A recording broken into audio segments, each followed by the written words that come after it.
Apollo astronauts Roger Chaffee, Edward White, and Gus Grissom lose their lives in a tragic flash fire aboard their grounded space capsule. The tragedy occurred during a simulated countdown for the first flight of the Apollo program, whose goal is to put a man on the moon by 1970. Grissom and White were veterans of spaceflight, Chaffee a rookie. During a drill similar to this, the entire three-man crew was engulfed by flames. A blue ribbon panel of space experts is investigating, aided by impounded NASA films and tape recordings. Grissom was one of the 7 original astronauts. White was America's first spacewalker. Chaffee, never in space, had long experience as a jet test pilot. He was proud and happy that his first flight was to initiate the Apollo program. When the tragedy struck, one of the astronauts shouted, "Fire in the spacecraft!" In a few seconds, all 3 were victims of the swift inferno which left the capsule a blackened shell. One reporter said it looked like the inside of a furnace. Investigators theorize that perhaps a short circuit or electrical overload may have sparked the blaze. 27 would-be rescuers were all overcome by smoke and heat. Apollo astronauts Chaffee, White, and Grissom, martyred heroes who gave their lives in total dedication to duty. Their memory will forever be honored.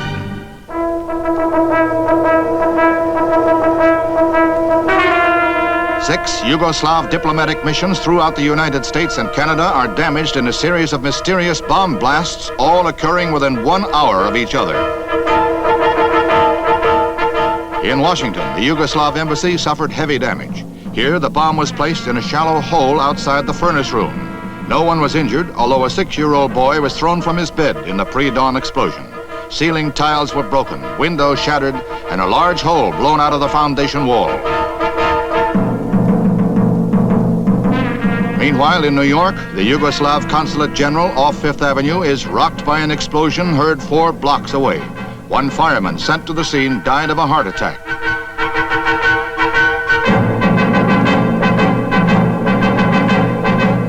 The State Department condemns the bombings as outrageous and senseless. Anti-Tito political terrorists are blamed for the attacks.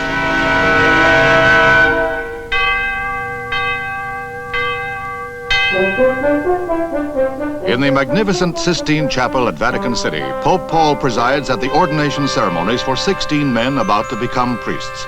Usually, bishops confer the sacrament. Pope Paul recently revived the practice of papal ordinations, and this is only the second in recent centuries.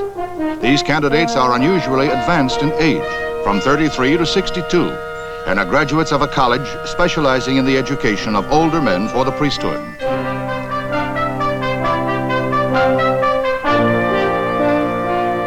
The ceremonial tying of hands is part of these solemn moments, the climax to years of prayer and study. Following in the footsteps of the first pope, Peter the fisherman, are these 16 new fishers of men.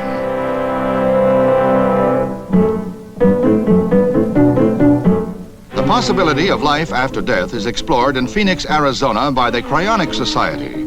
They believe that cryobiology, the freezing of biological matter, is the answer. They propose freezing bodies in cold storage capsules. Scientists are mostly skeptical. A model demonstrates how one person, a California man who died of cancer, has already been frozen. A freezing liquid replaces the blood supply, and the subject is wrapped in aluminum foil and placed in a capsule at 220 degrees below 0 centigrade.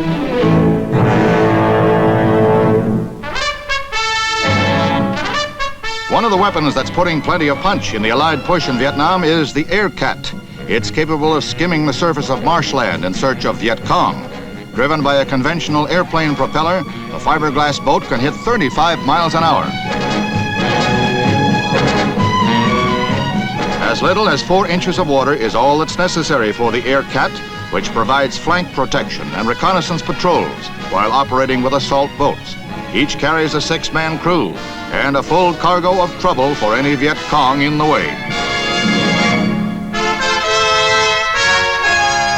You're looking at the world's first floating nuclear power station, a converted World War II Liberty ship, the Sturgis. She carries a 10 million watt power plant, which could supply the electrical needs for a city of 20,000 persons. Its use, military operations and disaster areas. The reactor core contains the entire fuel supply for a full year.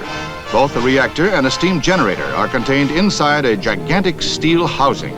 Concrete, lead, and other shielding are used to protect the crew. At her Fort Belvoir, Virginia base, the Sturgis goes through the final checkout phase. In future use, the power will be transmitted to land by cables from the plant's superstructure on the ship's bow. A 35-man crew will be aboard to operate and maintain the nuclear system. The Sturgis, forerunner of many such atomic power plants of the future.